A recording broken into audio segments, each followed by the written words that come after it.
Good morning, good morning, good morning, good afternoon, good evening. Alright, kaibigan, kung saan ka mang sulok sa mundo, kaibigan, I wish you well, kaibigan.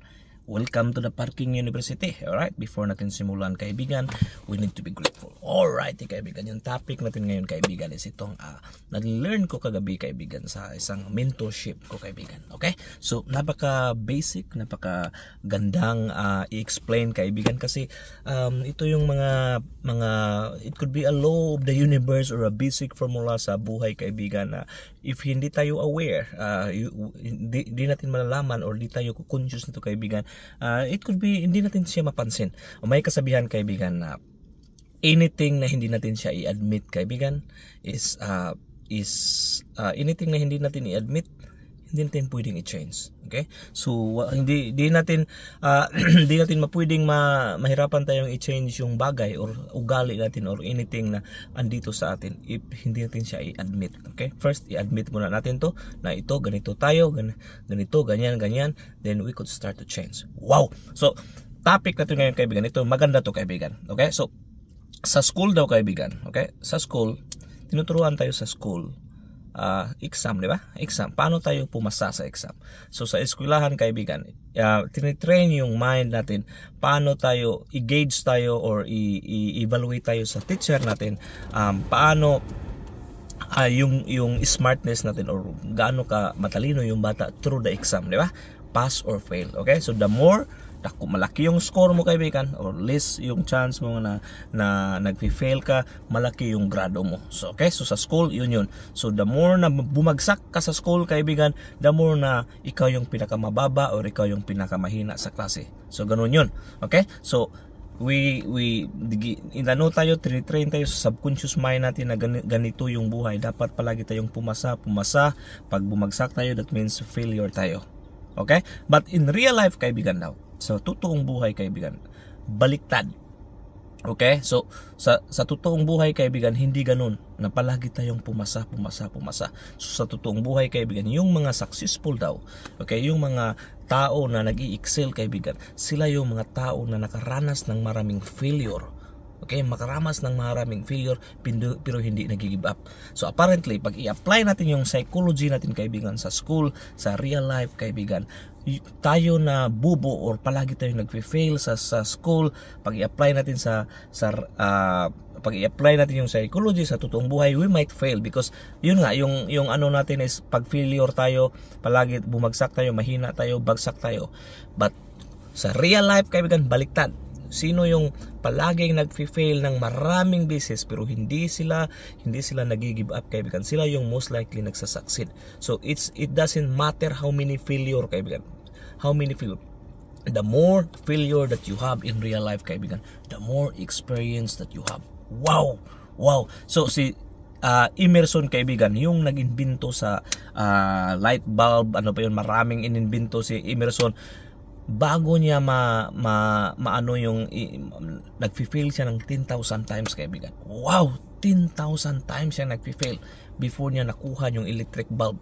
Okay, so sabi niya hindi siya nag-give up kasi may alam siyang 10,000 reasons how not to work. Okay? Kung naalam niya yung 10,000, kasi mayroon siyang 10,000 failure, ahead na siya masyado, kaibigan, kasi mayroon na siyang 10,000 reason why this one will not work.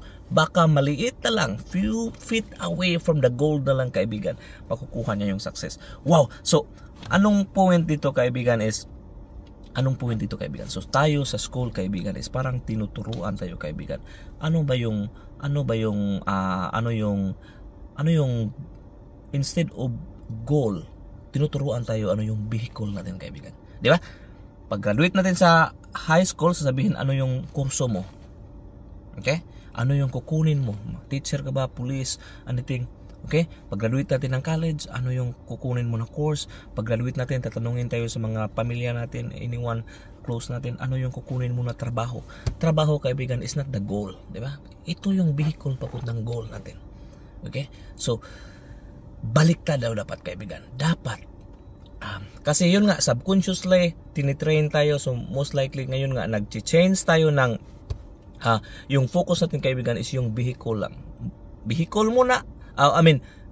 Vehicle muna bago tayo ang goal. Okay? So, for example, mayroon tayong goal papunta sa Japan. Pero yung vehicle natin kasi namimili, una nating pinipili is vehicle. Okay, i-rephrase natin, okay? Pag pumunta tayo ng Japan, ano yung una nating pipiliin? For example, magta-travel tayo somewhere, okay?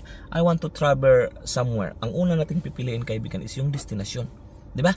Hindi tayo magbo-book ng ticket. It could be Jetstar, it could be PAL, it could be ano pa yung mga maraming klaseng eroplano lang, maraming klaseng eroplano. Hindi tayo kukuha ng eroplano kung wala tayong destinasyon.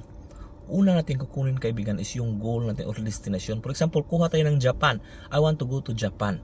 Okay, yun yung goal natin. Ano yung destination natin, kaibigan? Pag alam na natin yung goal natin na pumunta tayo ng Japan, ang next natin na kukunin is yung eroplano. Ano yung eroplano na pwede nating sasakyan? Ano yung it could be Jetstar, it could be Cebu Pacific, it could be PAL. Okay, yun yung sa reality daw ng buhay, kaibigan. Yun yung mga successful na tao. Kasi tinitrain tayo na kukunin mo na yung vehicle. Trabaho, ano yung gusto mong trabaho? Di ba? Wala magtanong sa'yo sa pag-graduate mo sa college, ano ba yung gusto mo sa buhay? Wala. Sabihin kayo, anong gusto mong trabaho? Anong gusto mong kukunin na kurso? Ano yung gusto mo na trabaho? So, baliktad daw dapat, kaibigan. Unahin yung goal. Kasi, yung vehicle, kaibigan, we could change. Okay? For example, pumunta ka ng Japan, pero yung motorsiklo lang yung dala mo ngayon, kaibigan. Or sasakyan, Toyota, BMW, Ferrari, hindi pa rin yan makapunta sa Japan. Okay? So, once mayroon na tayong destination, pumili tayo ng vehicle daw, kaibigan. It could be eroplano, papuntang Japan, maraming eroplano, so that means maraming vehicle, kaibigan, papunta doon sa goal na yun, hindi lang isa. Okay? Jetstar, PAL, Cebu Pacific.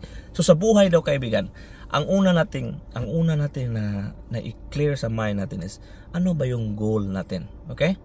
Pag kuha natin yung goal na yan, kaibigan, pag makuha natin yung goal na yan, meron na tayong goal, clarity of goal, kaibigan. Then next, we will find the vehicle. Okay, so yung trabaho ko ngayon, kaibigan, for example, ito ba yung tamang vehicle papunta sa goal na yon? Okay?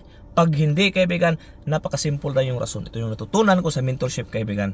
You need to change the vehicle. Wow! You need to change the vehicle. Yun lang yung, kaibigan. Okay? There is no way that you can reach the destination, kaibigan, pag tingin mo yung vehicle mo ngayon is not capable to reach the destination. For example, you go to Japan, Toyota, BMW, Ferrari lang yung dala mo, kaibigan, hindi yan makapunta ng Japan. Same in real life. Kung yung goal mo in 5 years, 10 years, yan, at saka yung vehicle mo ngayon, whatever you are in right now, kaibigan, if you think hindi yan makapunta sa goal mo, hindi yan makadala sa goal mo, kaibigan, the only solution there, kaibigan, is change vehicle. Yun yung napaka-importante yung mentorship, kaibigan. Okay? So napakakunti lang yung subscriber ko, kaibigan. If you see this frequency, kaibigan, andito ka sa frequency na ganito. You are yung focus ng topic ko, kaibigan, is self-development, self-growth. Okay? So I am opening one person, kaibigan, for a mentorship. There is no guarantee. There is a vetting process there, kaibigan. You need to go through a vetting process before ka magpunta sa mentorship. Okay? I would prepare you if you are from Australia.